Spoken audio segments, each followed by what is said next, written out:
तो भाई हाल ही में 8 जून 2026 को ओमान की खाड़ी में ओमान के सोहार बंदरगाह के पास एक एम्प्टी सेटेबेलो वेसल पर यूएस नेवी ने मिसाइलों से एक खतरनाक हमला किया, जिसके बाद यह वेसल पूरी तरीके से नष्ट हो गया।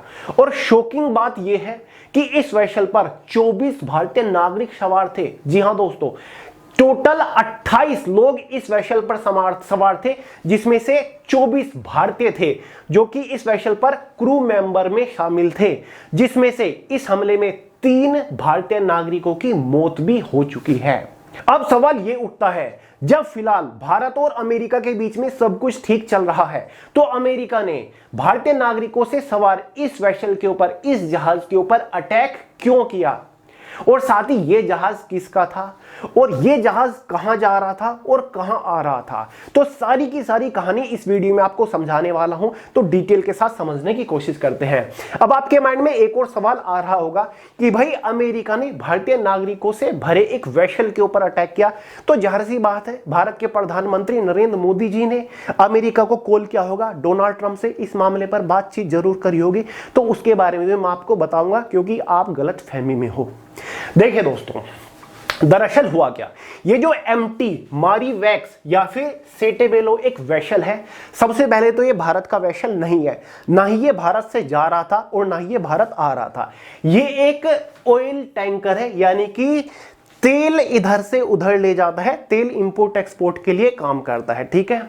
तो इस वेसल के ऊपर हाल ही में 8 जून को अमेरिका की नेवी ने अटैक किया है। अब अमेरिका की नेवी वहां पर क्या कर रही थी, आप सभी को पता है 28 फरवरी से, जब से अमेरिका वर्सेस ईरान की जंग छिड़ी है, तभी से स्टेट ऑफ हॉर्मुज के ऊपर बैन लगा रखा है ईरान ने, ठीक है। ये हमारा स्टेट ऑफ हॉर्मुज है, ये ईरान है, और ये सारे के सारे खाड़ी देश है, जिसमें बहरीन है, कतर है, सऊदी अरब है, ओमान है, यूएई है, ठीक है। ये यहां पर ओमान है, ओमान के बंदरगाह भी यहां पर पड़ते हैं। सोहार बंदरगाह जो पड़ता है वो लगभग यहां पड़ता है गल्फ ऑफ ओमान, यानी कि ओमान की खाड़ी में, और यहीं पर ही ये वेसल था, ठीक है। लगभग यहीं पर ये वेसल था जहां पर अमेरिका की नेवी ने इसके ऊपर अटैक किया। अब देखिए दोस्तों, जब से स्टेट ऑफ हॉर्मुज बंद कर रखा है ईरान ने, उसके बाद से अप्रैल महीने के अंदर इन दोनों देशों के बीच, यानी कि इस जंग को खत्म करने के लिए पाकिस्तान ने भी कोशिश करी, मीडिएशन कराने की कोशिश करी, लेकिन मीडिएशन सफल नहीं हुआ, जिसके बाद से यहां पर स्टेट ऑफ हॉर्मुज ईरान ने खोला नहीं। लेकिन तब से ही अमेरिका ने स्टेट ऑफ हॉर्मुज के आसपास अपनी नेवी तैनात कर रखी है, यानी कि जो ईरान के बंदरगाह है, ठीक है, ईरान के जो जहां पर भी बंदरगाह पड़ते हैं, इन सभी के आसपास नाकाबंदी कर रखी है अमेरिका की नेवी ने। यानी कि अगर कोई भी वेसल, अगर कोई भी जहाज ईरान से तेल लेने पहुंचता है, तो उसको वहीं पर नष्ट कर दिया जाता है। अब तक लगभग 7 जहाजों को नष्ट किया गया, 7 जहाजों के ऊपर हमला किया गया है, ठीक है। अब देखिए दोस्तों, ये जो हमला किया गया है सेटेबेलो वेसल के ऊपर, ये अमेरिका नेवी के FA-18 सुपर हॉर्नेट से किया गया है, जो कि एक बहुत ही बड़ा लड़ाकू विमान है। मिसाइल के द्वारा इस हमारे वेसल के ऊपर हमला किया गया, ठीक है। अब हमला क्यों किया गया, सबसे पहली बात तो यह है, हमला इसीलिए किया गया कि यहां पर अमेरिका की तरफ से जवाब आया है। अमेरिका की नेवी का यह कहना है कि ये जो वेसल था, ये जो पाबंदी एरिया है, यानी कि जो नाकाबंदी वाला एरिया है, ठीक है, जिसमें अमेरिका ने नाकाबंदी कर रखी है और अमेरिका ने एक अल्टीमेटम दे रखा है कि ये नाकाबंदी वाला एरिया है, यहां पर कोई नहीं जाएगा। तो उनका कहना है कि ये वेसल हमारे प्रतिबंधों का उल्लंघन कर रहा था, हमने इसको चेतावनी भी 3 से 4 बार, लेकिन ये वेसल नहीं रुका, ये लगातार ईरान के जो बंदरगाह है उसकी तरफ बढ़ता रहा। ये स्टेट ऑफ हॉर्मुज है, और ये लगातार जो वेसल है ईरान के बंदरगाहों की तरफ बढ़ रहा था, जबकि ईरान के बंदरगाहों की नाकाबंदी यानी कि पाबंदी लगा रखी अमेरिका ने। तो इसी वजह से जब ये जहाज नहीं रुका, वेसल नहीं रुका, जो कि एक तेल का टैंकर था, कच्चे तेल की ढुलाई में काम करता था, तभी इसके ऊपर अटैक किया। 1997 से ये जो वेसल है ये काम कर रहा है, ठीक है, समझ गए। तब इसके ऊपर अटैक किया, और इसके जो मेन इंजन है, स्टीयरिंग एरिया होता है, उसके ऊपर अमेरिकी नेवी ने अटैक किया, जिसके बाद से ये जो जहाज पूरी तरीके से नष्ट हो गया। 24 भारतीय लोग इसमें क्षतिग्रस्त हुए, जिसमें से 21 को बचा लिया गया है ओमान के जो लोकल या फिर स्थानीय जो मछुआरे थे उन्होंने बचाया, या फिर ओमान की जो नेवी थी या फिर कोस्ट गार्ड थे उन्होंने 21 भारतीयों को बचा लिया। लेकिन अनफॉर्चुनेटली 3 भारतीयों की मौत हो गई जो कि अब तक भी लापता है, लेकिन उनको यहां पर डेड डिक्लेयर घोषित कर दिया गया। अब सवाल उठता है कि ये जहाज कहां से आ रहा था। देखिए ये तो पता चल गया कि भाई ये वेसल जो है ये ईरान के बंदरगाह की तरफ बढ़ रहा था तेल लेने के लिए, क्योंकि एक कच्चे तेल का ही टैंकर है, ठीक है। अब बात करते हैं कि ये जहाज आ कहां से रहा था। तो भाई ये जहाज जो है ये स्पेशली काम करता है चाइना और अरब देशों के लिए, यानी कि जो अरब देश हैं इनसे ये कच्चा तेल लेकर जाता है चाइना के बंदरगाहों पर। ये देख लो इसके यात्रा का जो रिकॉर्ड है, यह जहाज मुख्य रूप से ईरान से तेल ले जाने के लिए इस्तेमाल किया जा रहा है। इसके पिछले महीनों के ट्रैक रिकॉर्ड बताते हैं कि यह खाड़ी देशों से ईंधन भरकर चीनी बंदरगाहों जैसे कि लियान, युगांग और झोशान तक जाता है। यानी कि प्रीवियस रिकॉर्ड के अकॉर्डिंग ये जो जहाज है अरब देशों से कच्चा तेल भरता है या फिर ईरान से कच्चा तेल भरता है और जो चाइना के बंदरगाह है वहां पर जाता है, ठीक है। फिलहाल ये जो वेसल था, ये जो जहाज था, ये ईरान के बंदरगाह पे तेल लेने के लिए जा रहा था। और जबकि यहां पर नाकाबंदी किसने कर रखी थी? अमेरिका नेवी ने नाकाबंदी कर रखी थी। तो उनका कहना है कि ये जहाज हमारा वो कर रहा था, क्या है, उल्लंघन। तो कहां पर इसकी स्थिति थी? यह जहाज ओमान के सोहार बंदरगाह, यानी कि ओमान की जो खाड़ी है, ये देखिए ये ओमान है, गल्फ ऑफ ओमान। तो ओमान की खाड़ी में ओमान का एक बंदरगाह पड़ता है, सोहार बंदरगाह।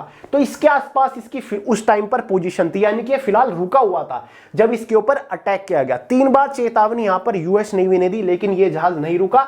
उसके बाद इसके ऊपर अटैक किया गया, ऐसा है कहना यूएस नेवी का। समझ गए? तो अब सवाल उठता है कि ना तो ये जहाज भारत का था, देखिए भारत का ये जहाज नहीं था, जहाज किसका था वो भी आपको बता देता हूं। ये जो वेसल था ये संयुक्त अरब अमीरात यानी कि यूएई की जो आईओएस मरीन एफजेड एक कंपनी है, एक एजेंसी है, ठीक है, उसका ये जहाज था जिसको संचालित कर रहा था एक्वा अरोरा शिपिंग लाइन के स्वामित्व में ये जहाज था। यानी कि एक तरीके से यूएई संयुक्त अरब अमीरात का ये जहाज था, मतलब भारत का ये जहाज नहीं था, ना ही ये चीन का था, ना ही ये ईरान का था, ना ही ये अमेरिका था। अब सवाल उठता है कि 24 भारतीय इस जहाज के ऊपर क्या कर रहे थे? ये जो 24 भारतीय थे ये काम कर रहे थे यूएई की इस कंपनी के लिए, ठीक है, जिसका ये जहाज था। मतलब ये मर्चेंट थे एक तरीके से, ठीक है, सेलर थे ये इस जहाज के ऊपर। ये तो अपनी नौकरी करने गए थे, नागरिकता इनकी भारतीय थी, मतलब भारत के थे, लेकिन यूएई में नौकरी करने गए थे, जिसके बाद इनकी जो नौकरी थी वो इस जहाज के ऊपर थी, ठीक है। इस जहाज के ऊपर ये रहते थे, मतलब इस जहाज के ये क्रू मेंबर थे। तो इस वजह से भारतीयों का यहां पर लेना देना है, ये भारतीय ये काम कर रहे थे यहां पर। कुछ लोग कह रहे कि एक भारत का वेसल था, भारत का वेसल नहीं था, केवल भारतीय लोग उस पर मौजूद थे जो कि यूएई की किसी एजेंसी के लिए काम कर रहे थे, जो कि तेल ढुलाई का काम करते हैं इधर से उधर, एक देश से दूसरे देश में। समझ गए? तो जो वेसल है किसी पर्टिकुलर देश के लिए काम नहीं कर रहा था, ये खाड़ी देशों से तेल उठाता था और चाइना के बंदरगाहों पर जाता था। समझ गए? तो भाई ये सारी की सारी चीजें यहां पर हुई। ये देख लो, ये मैंने आपको मैप में समझाया हुआ है। ये स्टेट ऑफ हॉर्मोज वाला एरिया है जिसके ऊपर कब्जा कर रखा है, जिसके ऊपर बैन लगा रखा है ईरान ने। और ये देख लो यहां पर ये है यूएस डेस्ट्रॉयर, यानी कि यूएस डेस्ट्रॉयर। अगर कोई भी वेसल इसके आसपास नजर आता है, ठीक है, कोई भी वेसल यहां पर नजर आता है, इसके आसपास लाइन में भी स्टेट ऑफ हॉर्मोज में घुसने की कोशिश करता है, ईरान से तेल लेके आने की कोशिश करता है, तो उसको वो वहीं पर नष्ट करते हैं, ठीक है। तो ईरान से फिलहाल तेल लाना ले जाना बंद कर रखा है किसने? यूएस नेवी ने, ठीक है। तो अब आपके माइंड में एक और सवाल आ रहा होगा कि भाई जब भारतीयों के ऊपर अटैक हुआ, भारतीय नागरिकों के ऊपर अटैक हुआ, तो भारत का एक्शन रिएक्शन क्या था? क्या भारत ने फटकार लगाई, या फिर भारत को इसका हर्जाना मिलेगा, या फिर अमेरिका नेवी को इसका हर्जाना भुगतना पड़ेगा? तो भाई भारत की तरफ से यहां पर कोई खास एक्शन नहीं लिया गया। जो मिनिस्ट्री ऑफ एक्सटर्नल अफेयर है भारत की, इसने केवल भारत की जो मिनिस्ट्री ऑफ एक्सटर्नल अफेयर है, इसने केवल जो संयुक्त समुद्री विश्व संगठन है, ठीक है, जो विश्व समुद्री संगठन है ना, उसको केवल कंप्लेन लिखी है, उसको केवल अर्जी डाली है कि ऐसे ऐसे भारतीय नागरिकों के ऊपर अटैक किया गया यूएस नेवी के द्वारा। उधर यूएस नेवी ने भी जवाब दे दिया है कि भाई हमने इन्हें रोका था, इन्होंने हमारे रूल का उल्लंघन किया है, इस वजह से हमने तो अटैक किया है। तो इसके ऊपर कोई एक्शन नहीं लिया गया। भारतीय लोग थे भाई चाइना के लिए तेल जा रहा था, चाइना की इसमें कोई प्रॉब्लम नहीं, चाइना को कोई दिक्कत नहीं हुई।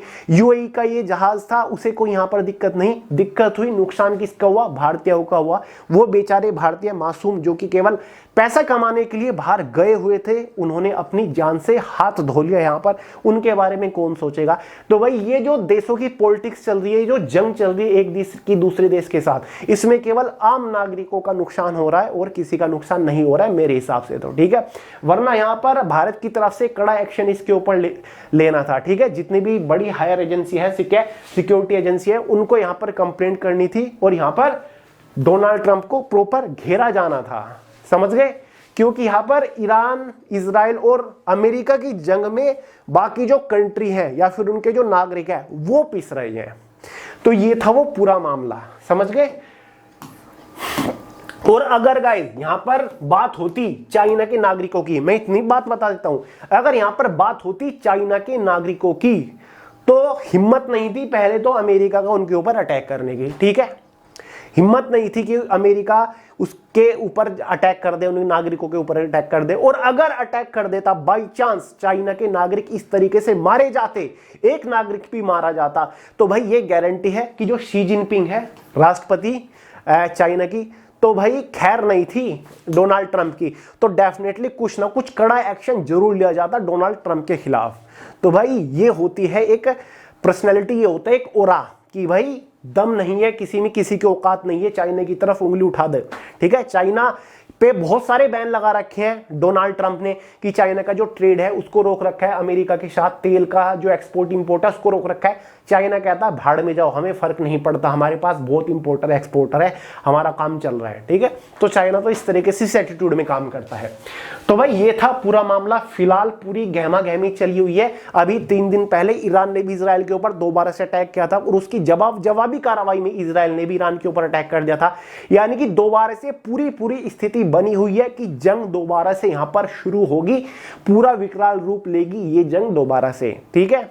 जिसकी वजह से कई सारे देशों में महंगाई का सामना करना पड़ रहा है, मंदी आ गई है कई सारे देशों में, आम जनता को इसका हर्जाना भुगतना पड़ रहा है। तो चलिए मेरे भाई, इस वीडियो में इतना ही था। आई होप आपके डाउट्स क्लियर हो गए होंगे। राइजिंग भारत हमारा नया चैनल है, जियोपॉलिटिक्स में जरा भी इंटरेस्ट रखते हो तो चैनल को सब्सक्राइब करके बेल आइकन को ऑल पे सेट कर लो। इस वीडियो में इतना ही था, मिलते हैं अगली वीडियो में बहुत ही जल्द, तब तक के लिए जय हिंद।